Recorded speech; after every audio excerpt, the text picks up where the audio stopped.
ayithenga qip tikhwediwe nguse hēCh'ana asa kurip nomredu nga ayidi hana hēThembu ingcika qawtshi ha hēCh'abakhum sida qayha qawha kha heti kuru qaw hare o tikhwediwe ka xa duhwa khaq ama ngai khaysidi xakhara qaida kwesiku hitsurika qip.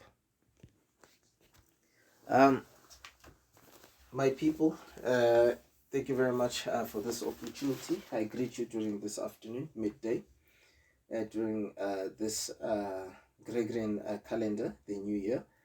And then I trust that all of you are doing good during this midday, and I'm always protected, or we are always protected from this side. And then I'm pleased, my people, with Him, the Creator. Allow me, my people, so that I teach you all the true indigenous history of different nations of your past or your ancient past time. I want to come to the term, what is tembu? Because I've made a video of tembu, and this is going to be the part 2 of this video, and to acknowledge and school a lot of people in this regard, and to teach people referably how they should conduct themselves in terms of research. A lot of people, they learn things from meaning when I say they learn things from a Western knowledge. We always encouraged, I've myself have encouraged a lot of our society to learn things from what? From our perspective, from our true perspective. And when I say true perspective, problem is that Southern Africa, or maybe South Africans, let me say in particular, they learn things from the dialects that have been created by the churches, and they want to create theses from thereof. And I have many researchers as well in that sense that always have to decipher a lot in terms of when they create an input into their research, they use current language, which I don't have a problem with that. But I always encourage all South Africans, because myself, I'm unlimited in this conversation, and I always prefer the so-called blacks and coloreds as well, or so-called coloreds or so-called blacks, because these are political terms utilized in today's current situation, and that I prefer a lot of our society to learn things in a manner that if they can understand ancient languages, they would know exactly the true aspect of our society, where does it come from. I want to talk about tembu, and I've mentioned that the tembu people in the past, in this video that I'm creating, that the tembus are not ntu, because missionaries, they came in different forms from different regions to come and convert people to follow and desert their own indigenous ways. The indigenous ways, in a sense that they should control people because of what? Because of religion. And church, when I say church, because it's a church, Kx'oasihe came here with missionary and a mission to do what? To dislocate our society. And I want to mention this in this regard, that I want people to understand from which angle am I coming from. Am I approaching a lot of our society, a lot of points that I'm going to distinguish a lot of points to acknowledge as well, from my perspective, where does this emerge from in a particular way. And then in this regard, I'm going to talk about your Kham. Tembu being your Kham people in your region, they are not a symbol of what you interpret from today's time. And when I say that, I will say it in Xhosa as well. Abathembu ayingo abantu ayingo abantu abang basuka kwisizwe sakwantu, as it has been interpreted ngendlela ekuthiwa untu. Abantu bethu ayingontu. You understand? Sida Xhamkhweni tsentu a tama it atse khabentu ngqwaba a. When I say that, I'm meaning our people were never untu. Our people, they will always be the way they are today. And I'm going to teach people in this sense, where does the term tembu come from and where does it derive from? And I'm going to teach people in this sense because a lot of historians I see, even when I check all the videos on YouTube and videos that have been also given perspective from different people, it's people that lacks knowledge. And I'm proud to say that they lack knowledge because they speak in one dialect and they're using a misinformation in order to outsource, and they're using all the opportunity to do so because they speak a dialect that was created by Lavedale Missionary Society in the past, in the late 1800s, and they tell you the history of hēThembu, whereas they don't know who hēThembu are. And I'm giving myself a sense of an understanding as well. Why was it that way? Because our people, if they knew where they are coming from, the world that they originated from, it is not of Ntu. It is a society that is actually of your indigenous origin, and that was comprised of indigenous society, and that the British soldiers in the past, and your Dutch would say your voortrekkers in the past, that also assisted into decimating the society in that part of that world today. And I want to come to the term tembu. Where does the term tembu derive from? I've always became very adamant about my explanations about tembu, and as I've also came about terms, that what does tembu mean in the past. And in most particularly, I've also used sources as well that also comprised of what I've also gathered in my information, and I want to school people in that sense.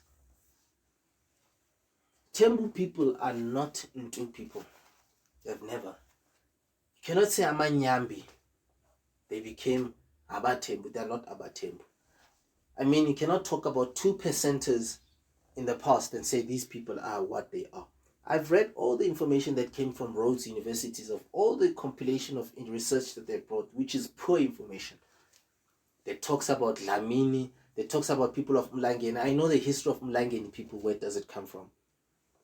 Having to go to Botswana, straight to Botswana, I know.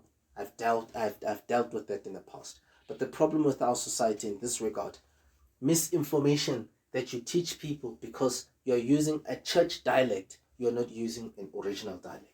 A church encouraged, actually, a church created dialect in that sense, because you cannot decipher or delve into words that are actually correct in this regard. Now let's come to the point of tembu. Where does the tembu come from? It comes from a dental click. Tembu, it's derived from tcham ka kwi. Tcham ka kwi. Tcham, it means what? It means a gazelle, an oryx, gazelle, an antelope. It exists, that stem exists in current dialects today that we have. Even in Kwe Mana, in indigenous language, it exists in that as well. Now, when I'm talking in trying to, I want to paraphrase a lot so that people should understand. If you are a Nakoyiki speaker or Kobakauna or speakers, you'd understand exactly what I'm talking about. But it is my duty so that I teach you, even if you are a Kwe Mana speaker or Kwe Dam speaker, you must know the ethics and and how actually the initiation that our ancestors pursued when they spoke to your non-Kwe speakers in the past.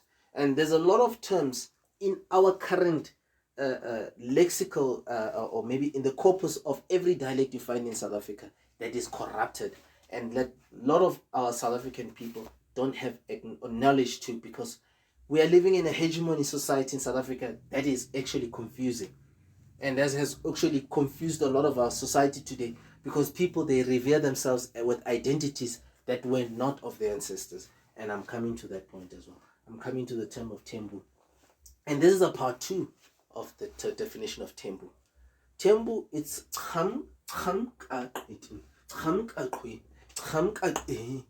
this is how I'm going to say it.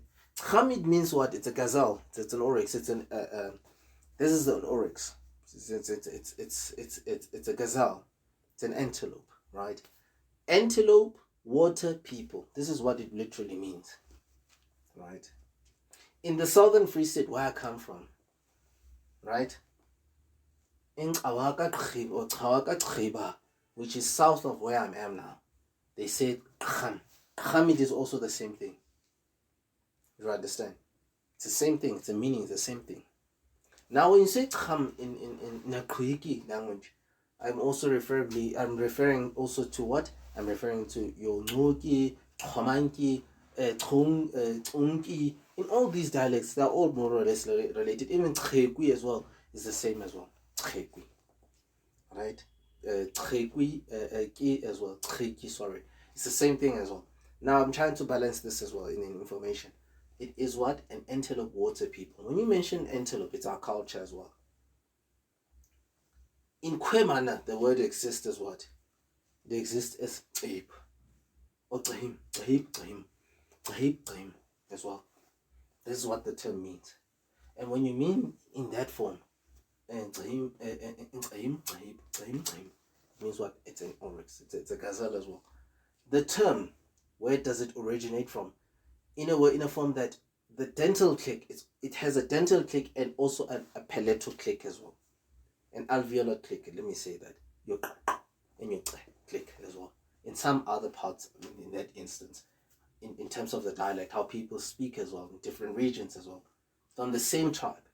So they say kham or kham. Kham, it's the same. So it's kham kakritin, right? Kham kakri, kham kakri, or kham kakri. It's the same. Now, when we come to the point of a gazelle is also produced with the M. The M also can interchange, becomes the B. Kham, or im, or im. Do you understand? When you codify that click, it becomes what? It gives different tones. It gives your tone, it gives your tone, it gives your tone, right? Depends. From your s tone or your t tone, it gives your t tone or your s tone. Make an example with the term the creator or the term creator in Kwe mana. It is tikwap, right? In Kwekwe, right? They say tikwap or tinwap or tikwap, right? We say tikwap in Kora or in Kwe mana. And then in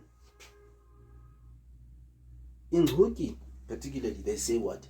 They say supwa. Do you see all the... It comes from a click. The term comes from a click.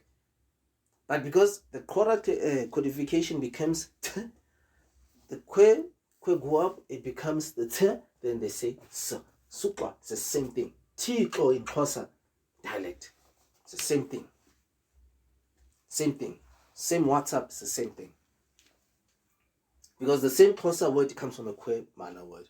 It's the same. Now I'm coming to the term tembu. It's a dental click. Ham, or im, or ib. You understand? Now when it becomes ib, it becomes what? It describes what? It describes a gazelle, an oryx. It's a gazelle.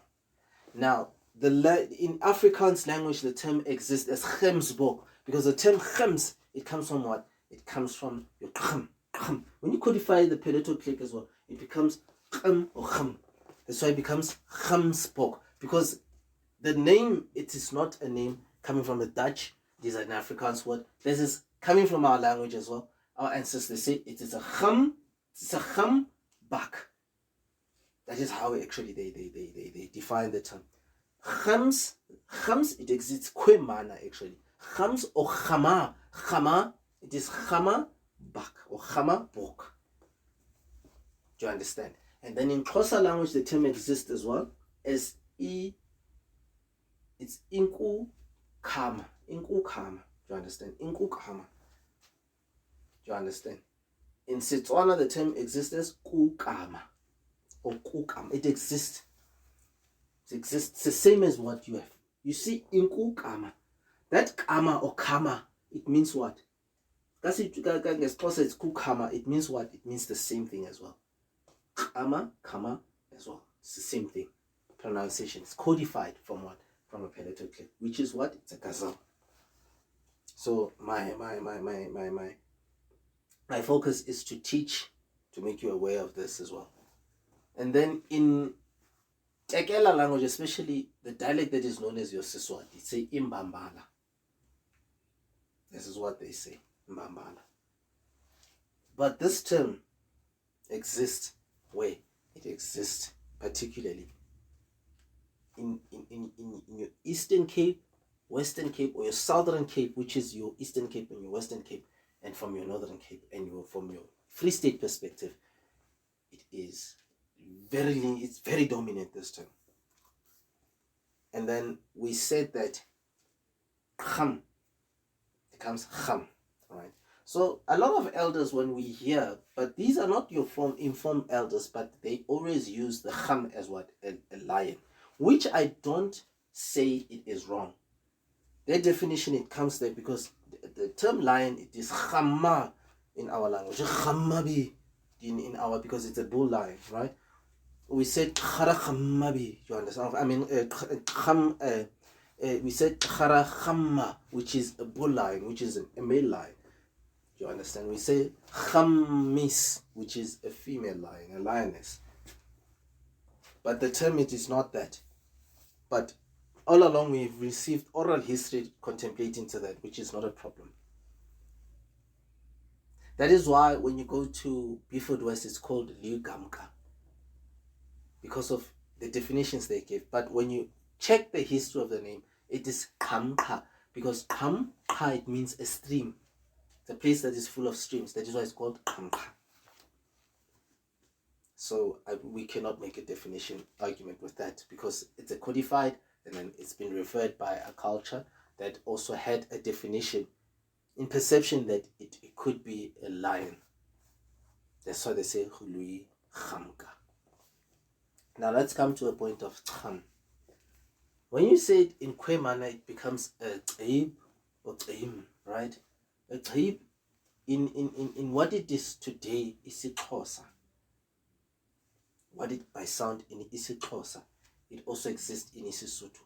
Ke tembu ka Sesotho, ke tembu ka isiXhosa, right? Right? Tembu, tepu. Tepu, it is a codified of what? A codification of ebu. Becomes what? Ebu. That's why they say tepu, the Sothos, because it's a codified term. Then the Zunda speakers, which is literally in isiXhosa, they say tembu, because they have the word sometimes when they utter the B in the past, they utter the B as if there's an M in the word. And I use an example to smear in Kora or in Kwemana. We say tamsa, but then they say tambisa. You see, tamsa. It sounds like there's a B on it, but it's not a B. It means to smear. Tamsa. Something that is soft as well. You understand? Tamsi. You understand? Something that is more soft. You understand? Even to smear as well. They say tamsa. Wanabati tambisa. Tambi. Because they use that B. Because when you say it, it sounds like there's a B. But even though there's no B. That's why even with tembu, they say tembu. It's aim. You understand? Abe. In Sotho they say tepu. They say tembu. That is why the two distinctions in two dialects, they say both words are correct, but they explain what? They explain the kukama. They explain ingu kama, which is what? Which is a gazelle. That is a true definition of what tembu is. The term tembu, it is not an Hindu word. It's not a variant Hindu word.